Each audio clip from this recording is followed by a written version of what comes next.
Coming up, they go to this fourth floor and there's Ben's car. Like, they know his car, they know his license plate. It's his car. Except the thing is that Ben's not with them, with these people. It's 3 other people, they say. For Vault Studios, I'm Reed Redmond. You're listening to The Daily Crime. It's now been a couple of days since friends and family have seen Benjamin Anderson. The 41-year-old was last seen New Year's Eve near 7th Street in Maryland in north central Phoenix. Yesterday, friends of Anderson gathered to hand out missing persons flyers in the area where they say his burned-out Lexus was found near I-17 and Dunlap. Longtime friends tell us that they've spent several sleepless nights trying to track down any leads on his whereabouts. He was supposed to be with his parents on New Year's Eve, and it's so unlike him to not show up without saying something. On December 31st, while everyone around them was celebrating, getting ready to ring in a new year, friends of 41-year-old Benjamin Anderson were driving all over Phoenix looking for him. Police officers called us. The vehicle wasn't there, had already moved. We went to the Super 8, there was a carload of us, and looked, nothing there. Finding clue after clue that something was wrong. There was his car, backed into a spot, 3 people around it. Ben wasn't with them. They came back out, turned left, going the wrong way on the frontage road. Obviously, it's now becoming very dangerous, so we stopped. What they would later learn is that earlier on the 31st, the Maricopa County Sheriff's Office had found a body in the desert 30 miles away. The Maricopa County Sheriff's Office says it was a little after 1:40 in the afternoon on December 31st. They responded to reports of a body found in the desert off I-17 and Table Mesa Road. Days later, they'd confirm it was the body of Ben Anderson.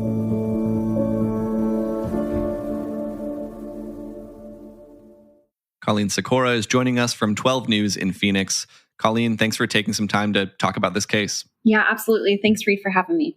Can I have you start by telling us a little bit about Benjamin Anderson, what you've been able to learn about him? Yeah, absolutely. I think what kind of sticks out about him, is, at 41 years old, his friends just say that he was the best part of humanity. They talk about just how giving he was and how, just involved he was in life. Ben is the kindest, nicest, most salt of the earth, what people should aspire to be as a human. One of his friends said that when the stimulus checks were first coming out, he donated them. Instead of keeping them for himself, he gave them away. Another one of his friends talked about how when they were out, together driving around, he saw this homeless woman that I think that he knew and ended up saying, like, we have to go get her some food. Went and got her some food at a fast food restaurant and brought it back to her just because that's who he was, just very giving person. And his friends, clearly care about him from everything that they've gone through to try and find him. It's on New Year's Eve then that Anderson was reported missing. Before we get into what happens after that point, what led up to that missing persons report? His close friend, Daniel, basically says that, they had made plans for New Year's Eve. It was going to start, with breakfast, 9:30 a.m. They were supposed to meet. Daniel was supposed to swing by, pick him up, and head out to breakfast. But Daniel says that at 8 a.m., Ben called and canceled. At 8 a.m., Ben called me and had canceled. And Daniel says that, it was not necessarily a surprising kind of deal. Ben had been driving around the state visiting friends the day before, so not necessarily surprising. And it wasn't until hours later that they realized that something wasn't quite right.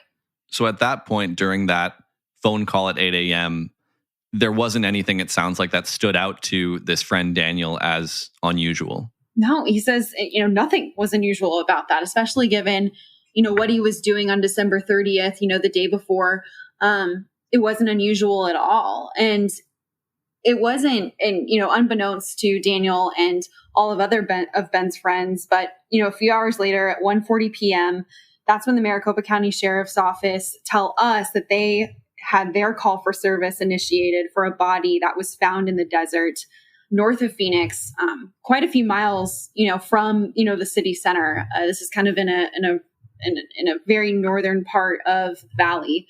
And it wasn't until days later that the Maricopa County Sheriff's Office said that it was Ben that they found, that it was his body. Good evening. We're starting with some breaking news. Authorities have made a chilling discovery in a missing persons case. Maricopa County Sheriff's deputies have found the body of Benjamin Anderson near I-17 and Table Mesa Road. The 41-year-old was But last still, seen New Year's Eve. Ben's friends at 1:40 p.m. don't know that Ben is missing, don't know that his body has been found. And it wasn't until later in the evening that Daniel says, his friends and Ben's aunt start noticing that Ben hasn't been up to his usual activities. It seems like this is a very connected friend group, connected family. Daniel says that Ben took care of his aunt, and usually they had communicated quite a bit.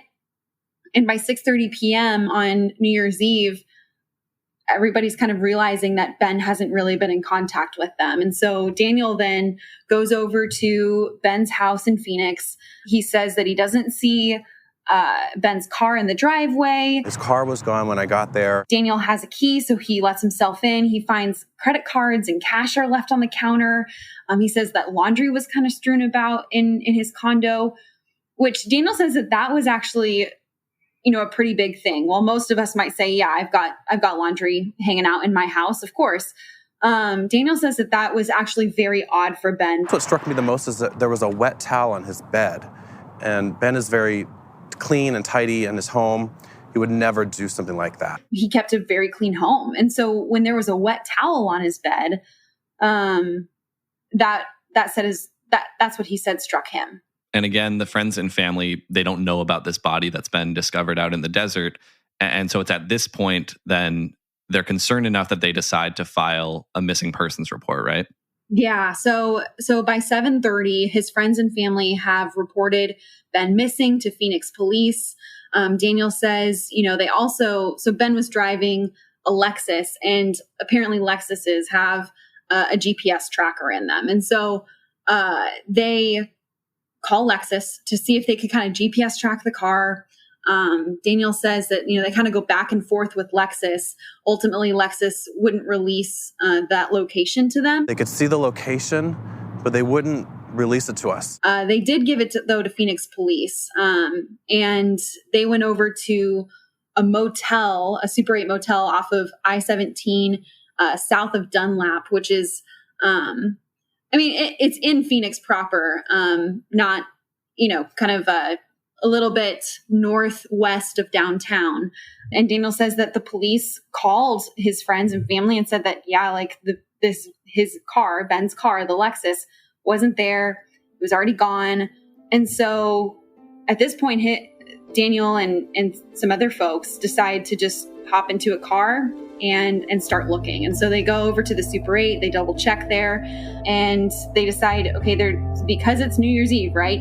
Most businesses are closed, but there's quite a few hotels around this area. And so they decide to just start driving through.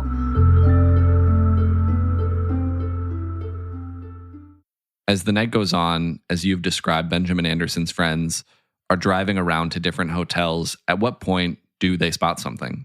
It was about 12:20 in the morning. So 20 minutes into 2022, they find Ben's Lexus in the parking garage of the Sheraton Phoenix Crescent, all in the same area where that Super 8 was. And Daniel says that they go to this fourth floor and there's Ben's car. Like, they know his car, they know his license plate. It's his car. Except the thing is that Ben's not with them, with these people. It's 3 other people, they say, backed into this space and just hanging out. And then the car leaves, so they follow it. There's a whole exchange that Daniel kind of describes. They follow this car out the garage into like another parking lot, into like this dirt lot, and then the car starts to go the wrong way on a frontage road. And so they decide, okay, this was dangerous to begin with. Now it's extremely dangerous with them going the wrong way. This is not a non-busy area part of town. And so they call 911. Phoenix police try and come and find the car, but they don't have any luck. And so Daniel says that at that point they go back to Ben's condo to see if there are any more clues there, see if there's anything that they can try and find. And they go back and forth with Lexus again to see if they could get any other information. And Daniel says that after kind of begging is when Lexus told him that the vehicle was offline. So at that point, what's the next thing that happens? When and where is the Lexus finally located? So it wasn't until a few hours later at 4 a.m. Daniel and the crew, they go back. Basically, Lexus gave them just a zip code to search, and it was the zip code right around in that area where they found it in the first place, where they chased the Lexus originally. And so around 4 a.m., they find the car completely burned out. His car was found here, destroyed, burnt. And in pictures of this car, I mean, it's basically just the frame sitting there, rubble all around. Daniel says that apparently Ben's duffel bag and some lights that he purchased were still in the back of the car. Now, again, there's nobody to be found here with this burnt car. Ben's body has already been found by Maricopa County Sheriff's Office, but his friends don't know that, up 30 miles away from this location. And so, I mean, just a lot of unanswered questions here. It's not until a couple days later then on January 3rd that the Maricopa County Sheriff's Office announces that the body that they'd found was, in fact, Ben Anderson's. How did Daniel, this friend that you spoke with, react to that news? Yeah, so obviously a difficult situation, right? His friends have put in hours upon hours trying to find him, not knowing that the Sheriff's Office had already found his body days before. And so I spoke with Daniel on the phone the day after the Sheriff's Office announced that it was Ben's body that they found. And he said, it was just a very difficult time, said that it was just a really active case and, just a lot of questions that they had left. And he had kind of described, this whole scenario of them chasing this Lexus and trying to search and find Ben the day before the Sheriff's Office announced,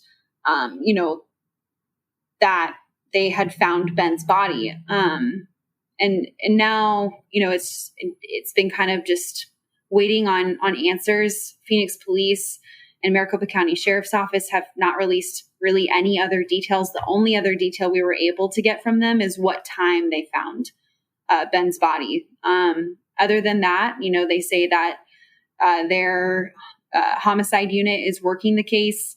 They haven't answered, whether it's considered a suspicious death, whether it's been determined to be a suicide or a homicide.